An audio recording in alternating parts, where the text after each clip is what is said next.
પૂર્વ આરોગ્ય મંત્રીનો વધુ એક લેટર બોમ્બ છૂટ્યો છે, જેમાં કુમાર કાનાણી મુખ્યમંત્રીને પત્ર લખીને ખાસ પદાર્થમાં ભેળસેળ અંગે વાત છેડી છે.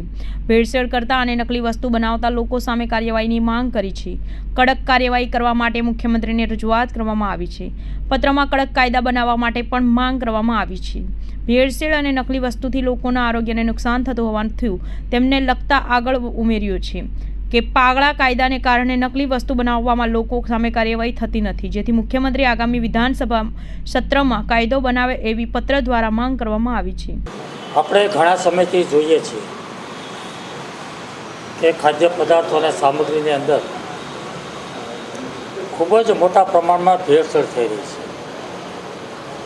આરોગ્ય વિભાગ ફૂડ ડ્રગ્સ દ્વારા સેમ્પલો લેવામાં પણ આવે છે. ઘણીવાર એ સેમ્પલો પણ ફેલ થાય છે. હવે તો ભેળસેળ તો ઠીક છે, પણ હવે સંપૂર્ણપણે નકલી બનાવટો. હમણાં 2 દિવસ પહેલાં આપણે જોયું કે જે ઘી પકડાયું સંપૂર્ણ નકલી. તો મને એવું લાગે છે કે ખાદ્ય પદાર્થોમાં ભેળસેળ કરી અને નકલી બનાવવું એ ખૂબ જ ગંભીર ગુનો છે અને માનવ જીવન સાથે છેડા થઈ રહ્યા છે. માણસની જિંદગી સાથે રમત રમાઈ રહી છે. આવી ગંભીર બાબતની અંદર ફૂડ એન્ડ ડ્રગ્સ વિભાગ, આરોગ્ય વિભાગ ને કડક કાયદો હોવો જોઈએ. આ મારી માગણી છે.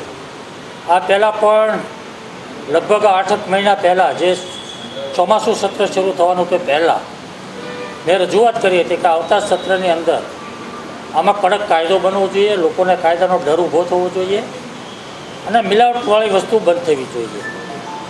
પરંતુ આજે આનું પ્રમાણ વધતું જાય છે. આજે સરકાર કેન્સર જેવા રોગો જે ખેત પેદાશોની અંદર દવાઓનો છંટકાવ થાય છે, એનો ઉપયોગ થાય છે, એ બંધ થાય એના માટે પ્રાકૃતિક ખેતીની વાતો થઈ રહી છે. અનેક સંસ્થાઓ, ખુદ ગુજરાતના રાજ્યપાલ પણ આની અંદર રસ લઈને પ્રાકૃતિક ખેતી લઈને માનવ જીવન બચાવવાનો પ્રયાસ થાય છે.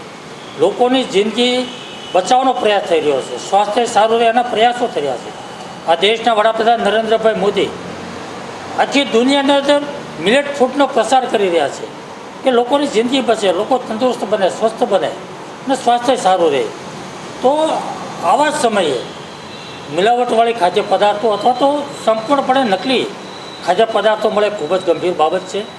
કોઈ અકસ્માત બને, કોઈ ઘટના બને અને એના જવાબદારને ઠેરવીને જો માનવવધની કલમો લાગતી હોય તો આ તો સીધો જ માનવ જીવન સાથે છેડા થઈ છે.